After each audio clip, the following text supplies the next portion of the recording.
মাথাটাকে নিচু করে জীবনের সব গুনার ফিরিস্তিগুলো একটা একটা করে স্বীকার করে আল্লাহরে বলেন, আল্লাহ আমি পাপী, আল্লাহ আমার চেয়ে বড় পাপী এই দুনিয়াতে কেউ নাই। আমরা বলবো, আল্লাহ তুমি প্রশ্ন করার আগে তোমার একটা কথা বলি, আমারে কিছু জিজ্ঞেস করো না, আমি সব করেছি। এমন কোন পাপ নাই যে পাপ আমারে দিয়ে হয় নাই।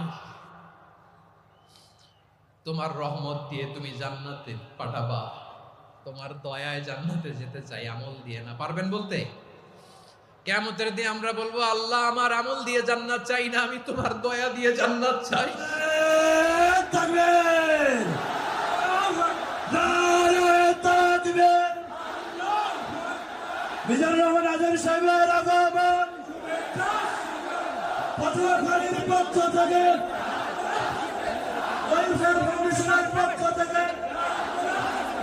বরিশালের পক্ষ থেকে।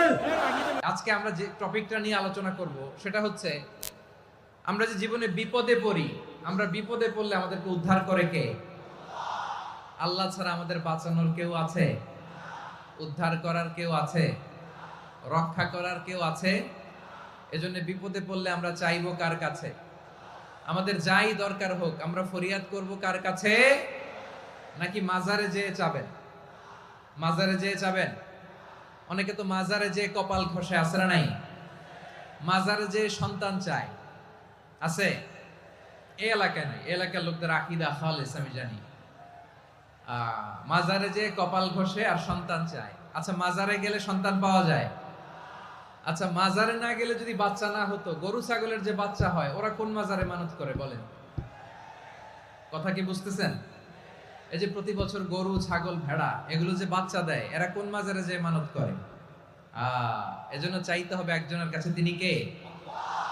আমার প্রিয় পটুয়াখালীবাসী, মাজার জিয়ারত করা সুন্নাহ। আমরা মাজার জিয়ারত করব, আল্লাহ ওয়ালাদের কবরে যাব, আমরা সেখানে যে সালাম দিব, দোয়া করব, নিজের জন্য করব, কবরে শুয়ে থাকা মাইয়েতের জন্য করব, পুরো মুসলিম উম্মার জন্য করব। কিন্তু কবরে যিনি শুয়ে আছে ওই বাবার কাছে সন্তান চাওয়া যাবে? চাকরি চাওয়া যাবে? সফলতা চাওয়া যাবে? সফলতা দেয় কে? সবাই বলেন নাই, আওয়াজ করে বলেন, সফলতা দেওয়ার মালিক কে? এক কথাই রব্বুল আলামিন বলেন, ওয়া ইয়ামসাসকাল্লাহু বিদুররিন ফালা কাশিফা লাহু ইল্লা হু ওয়া ইয়ুরিদকা বিখাইরিন ফালা রাদ্দা লিফাদলি ইউসিবু বিহি মান ইয়াশাউ